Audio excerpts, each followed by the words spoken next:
जंगल के बीचों बीच एक ऊंचे दरख्त पर उल्लू ने ऐलान कर दिया, स्नो स्नो स्नो, अब जंगल में बादशाह का इंतखाब वोटों के जरिए किया जाएगा। हर जानवर को ये हक हासिल होगा कि वो अपने पसंदीदा उम्मीदवार को वोट देकर चुन सके। सारे जानवर हैरत में पड़ गए। उनमें से एक शेर भी था जो बोला, मैं तो पैदाइशी बादशाह हूँ, मेरे मुकाबले में कोई कैसे आ सकता है? बादशाही मेरे खून में है, इज्जत मुझे विरासत में मिली है। जानवरों में एक चालाक लोमड़ी भी थी। बोली, अम्मा जान, ये जंगल है, यहाँ सिर्फ ताकत नहीं होशियारी भी काम आती है, क्योंकि हर दरख्त के पीछे एक कहानी छुपी है और हर खामोशी में एक चालाकी। सब जानवर एक एक करके बोलने लगे। खरगोश से भी न रहा गया, बोल उठा, अगर दौड़ का मुकाबला हो तो सिर्फ मैं ही जीतूंगा और बादशाह बनूंगा। आखिरकार हिरन ने भी अपनी बात कह दी, जिसके अंदर बर्दाश्त हो वही असल बादशाह होता है। अगर तमाम जानवर मुत्तफिक हों तो बादशाह वही बनेगा जिसे सबसे ज्यादा वोट मिलेंगे। अगले हफ्ते इसी दिन इंतखाब होंगे, तमाम जानवर इसी जगह जमा होंगे और यहीं पर अपने वोट डालेंगे। जंगल में गहमे गहमी मच गई। जंगल के जानवरों में से एक शेर, दूसरा लोमड़ी और तीसरा बंदर वोट लड़ने के लिए तैयार हो गए। सबसे पहले लोमड़ी ने जंगल में एक जलसा मुनाकिद कराया जिसमें तमाम जानवर शामिल हो। सो मेरे जंगल के प्यारे जानवरों, मैं आप सबकी बहुत शुक्रगुजार हूँ कि आपने अपना कीमती वक्त निकाला और यहाँ तशरीफ लाए। मैं वादा करती हूँ कि हर दुख और हर सुख में आपका साथ दूंगी। मैं जंगल में अमन कायम करूँगी, इंसाफ फैलाऊंगी और हर दिन को ईद जैसा खुशगवार बना दूंगी। मगर ये सब तभी मुमकिन होगा जब आप अपना वोट मुझे देंगे। याद रखो, आपका एक वोट जंगल की तकदीर बदल सकता है।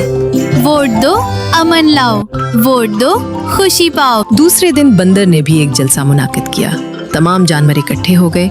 बंदर ने अपनी तकरीर शुरू कर दी। जंगल के सभी प्यारे साथियों, आज जो आप सब यहाँ इकट्ठे हुए हैं, मैं आप सबका तहे दिल से शुक्रिया अदा करता हूँ। आपका यहाँ मौजूद होना उस बात की दलील है कि आप जंगल के अमन, इंसाफ और सच्चाई के ख्वाहां हैं। जहाँ तक बात है लोमड़ी की, जिसने कुल एक बड़ा जलसा किया, तो मेरे अजीजों, उसकी चकनी चपड़ी बातों में न आइए। आप सब जानते हैं कि यही लोमड़ी थी जिसने मुकारी और धोखे से जंगल के कई मासूम जानवरों का खून बहाया। वो सब भला देना हमारी भूल होगी, लेकिन अब ऐसा नहीं होगा। अब जंगल के फैसले वोट से होंगे। आप सबके हाथ में ताकत है। आप ही तय करेंगे कि हमारा बादशाह कौन होगा। और अगर आप चाहते हैं कि सच, इंसाफ और अमन का बोलबाला हो, तो फिर आपको सोच समझकर वोट देना होगा। आइए हम सब मिलकर एक नया, महफूज और पुरामन जंगल बनाएं। अब तीसरी बारी शेर की थी, लेकिन उसने ना कोई जलसा मुनाकिद किया, ना ही किसी से वादे किए। वो खामोशी से एक दरख्त के साए तले बैठा सब कुछ गौर से देखता रहा। उसकी आंखों में ना जोश था ना गुस्सा, बस एक गहरी संजीदगी और खामोशी का राज था। बाकी जानवर हैरान थे कि शेर आखिर क्यों कुछ नहीं कर रहा, मगर शेर जानता था कि ताकत दिखाने से ज्यादा अहम होता है वक्त पर फैसला करना। जंगल के तमाम जानवरों ने बारी बारी अपना अपना वोट डाला।